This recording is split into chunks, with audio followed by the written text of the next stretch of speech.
three-pointer. Bang! Curry, way downtown. Bang! Bang! Oh, what a shot from What's going on, guys? So we're back with the Lakers video. So as you guys can see, our channel, we've tried to look a little bit more professional recently with our videos, but I think the one thing that we can always keep casual is these Laker videos. Obviously, we're Laker fans. It's our favorite team, so we just want to talk about them without having to be so professional. Of course. So we just came back from a loss against the Bulls. Like I always say, it's not the fact that we lost, it's the way that we lost. Obviously, LeBron was back, and Shout out to LeBron. Let's talk about that. Talk about that for a second. LeBron, he was not expected to come back so soon, but he did.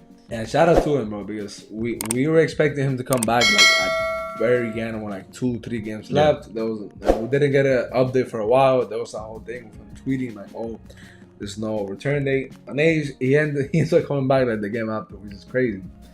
And now we got pretty much our full team back, which is need D'Lo to be back from the hip thing, which it should be. I don't think it's a big deal. And bro, this team on paper right now is looking like one of the best teams in the NBA. It's looking like it can compete against anybody. So compared to how we started the season, I can't even complain, bro. It's been great seeing us finally pick up some wins ever since we got the new players. We've been 12-7, and LeBron has only played like 4 of those games, and D'Lo hasn't even missed like 6 of those. Yeah. Just want to give a quick shout out to the people that have kept us afloat in that time. To Dennis Schroeder, a player that gets so much hate. We always say it. We got to talk about that a little bit. I guess we can talk about it right now since we're talking about him. Yeah, my thing with Dennis Schroeder, people call him extremely inconsistent, but I don't know. Like I really don't find him that inconsistent. I think that's just the player that he is. I think he's been great for us, especially games that LeBron and AD have missed. He's won us that Miami Heat game, for example. He won us that game basically by himself. The OKC Thunder game. And he's a guy that always turns up in the fourth quarter. And I just really don't like the slander about him. Like, he's the only person that it feels like can't have one bad stretch in a game. Can't have one bad game. He can't play bad at all because immediately people start saying, damn, Dennis Schroeder's terrible. Dennis Schroeder's so inconsistent. Dennis Schroeder's ass. But another player I want to shout out is Austin Reeves. Obviously, the past 2 games haven't been the best, but they've also put really good defenders on him. Obviously, because they know that he's been going on a hot streak. For example, they put Lou Dort on him against the Thunder. I mean, one of the best defenders in the NBA. So, but yeah, shout out to him, man. He dropped 35, and then he came back with a 25-point, 11-assist game. Shout out to him. Yeah, that mind you gave me pretty much won us the game. Yeah. And if you had lost that one after losing those 2, we would not be happy right now. I would have been. Now we have the full team back. When we have D'Lo, they're not going to be able to put their best defender in Austin Reeves. Yeah, that's what you got to think about. You're going to have D'Lo and LeBron to worry about. When you look at our starting lineup, the only guy you can't worry about is Vanderbilt. Because everybody else, you got to worry about them. I think we got to talk about AD. Anthony Davis is criticized so much, and we're big fans of him, and sometimes we criticize him too. Of course. Because sometimes he's not too aggressive. You know, I mean, the injury stuff, it can get annoying even though it's not his fault. But AD has won us so many games, and he has, he has dropped 38 points, 37 points, 30 points. That was getting like 3 blocks. And you got to remember that a bad Anthony Davis game is still a good game. Yeah, I mean, we've seen a lot of games that he's been horrible offensively, but his defense has been. And not even like horrible offensively. It's like he doesn't take too many shots. Yeah. And I think with that too, I think it's just other people not getting him involved. But with that, we gotta remember like Anthony Davis is a center, and like keeping it 1,000. Like if you look at all our players, Dennis Schroeder wants to get his, Austin wants to get his, especially Austin now. Maybe Austin last year no, or Austin in the beginning of the season no, but Austin right now wants to get his. D'Lo's always gonna get his. LeBron's gonna get his. Malik Beasley wants to get his. So we really don't have any player like Rajon Rondo. You guys remember those Rajon Rondo in the Pelicans stat line? 2 points, like 25 assists, like stuff like that. We're not gonna see that from anybody on this team, which is unfortunate. Maybe you would want a player like that off the bench. That's why Rajon Rondo works so well as the Lakers, because he literally came in, just somehow got AD an open lob. You know what I'm saying? He'll pull up and just do that immediately. What you always say. I could definitely see now LeBron is like back, and obviously we're guessing that he's gonna start in this game. Yeah, hopefully. Yeah, he better. But I think LeBron's gonna. I could see him actually trying to get AD involved, because I know he has always talked about it. He has always talked about AD, wanting AD to be the best player on the team, the leader.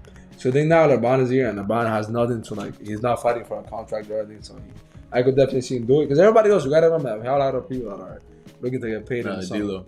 Austin Reeves looking to get paid. D'Lo's looking to get paid. Beasley's looking to get paid. Lonnie Walker, Rui. That's why the D'Lo thing, it bothers me a little bit. A lot of people criticizing him for not being tough. First of all, you don't know what a player's going through, so don't call a player not tough.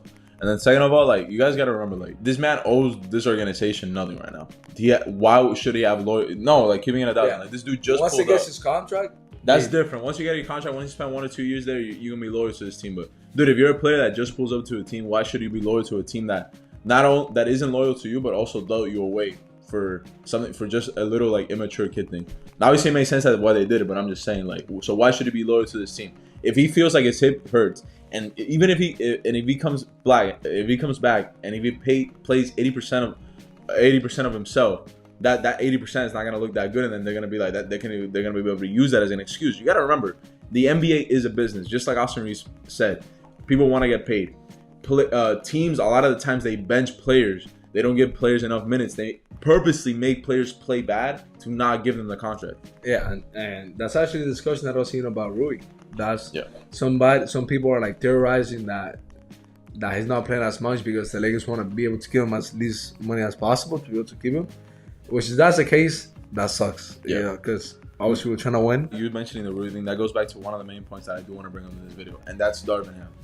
I think I'll talk about him. I think we can officially say Darvin Ham's like one of the worst coaches in the NBA. I actually think he's the worst. I've seen him get outplayed by Billy Donovan, by Billy Donovan, and by Steven Silas, who I consider two of the lesser coaches in the NBA. He literally got a mega super outplayed by Steven Silas, who I think is a horrible coach. The offense that he runs is horrible. So you see that, and then you see a game like this. Lonnie has a good game. You have to play him because you're missing D'Lo, you're missing LeBron, so you play Lonnie. Lonnie has a great game. Keep in mind, Lonnie has been, since the All-Star break, he's been bad. When he's he has barely played, but he's barely played, and the few minutes that he has played, there's a reason why he doesn't play. Like, you guys gotta always remember that he can shoot you out of games. He's inconsistent. We can say that he's not the best defender, and he's a guard. He's 6'4". We got Rui, we got Jared Vanderbilt, we got Troy Brown, we got LeBron. We have size. You know what I'm saying? And you still want to go small. You got to remember, like, our bench is going to be always undersized, right? Because our bench is going to have Wenyen Gabriel right now. It's going to have Rui. It's going to have Troy Brown. Those are guys that are, 6'8", 6'7", and 6'9".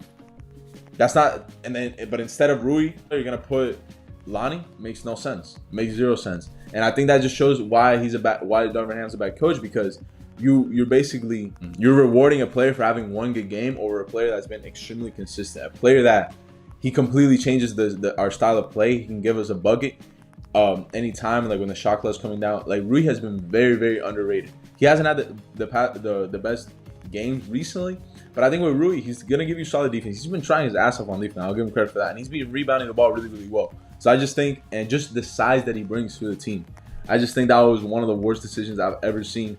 From Darvin Ham this year. The Chicago Bulls game, I know you don't want to talk too much about it, but to me, he completely lost us that game. Yeah, it was a 12 o'clock game for the Lakers. 12:30. They weren't necessarily super prepared for that, but at the end of the day, you got to prepare your team for that. You got to run better schemes. You got to make better timeouts. You got to make better decisions as a coach. If we lose this year, I think a big part of that might be because of Darvin Ham. Watching the games, we talk a lot about what's going on when it's happening, and we find ourselves complaining about him like a lot, and that sucks. But more than you should complain about a coach. I feel like every team's gonna complain about the coach. Like, you were talking to me about that, because we see all their mistakes magnified. Like, for example, we have a friend that's a Sun, Jason. We always bring him up, like Loki, right? Yeah. He's a Suns fan, and he always complaining about Monty Williams. And I feel like Monty is considered by a lot of people one of the best coaches in the NBA. So that just goes to show you. We can both agree that we're happy with the direction that we're heading in. Like I said, we have a chance to do something really special. We have a chance to have one of the best turnouts in NBA history. At the end of the day, you have LeBron AD with a great team, a lot of good players. And we're complaining about Lonnie and Rui, and it's a good problem to have like too many good players. Yeah. And early in the year, we had like nothing. We were like, bro, who are we gonna play? Because we had like Beverly, Westbrook, and Dennis Schroeder. We gotta remember, we went from Beverly, Dennis Schroeder, and Westbrook playing together. So now we have D'Lo and Austin Reeves playing great, and LeBron, AD, and Vanderbilt. You know what I'm saying? Like, and even going back to last year, even better. You know, after what happened last year, nothing can be worse than that. So, thank you guys so much for watching. I hope you guys enjoyed this video. Yeah, peace out. Peace out.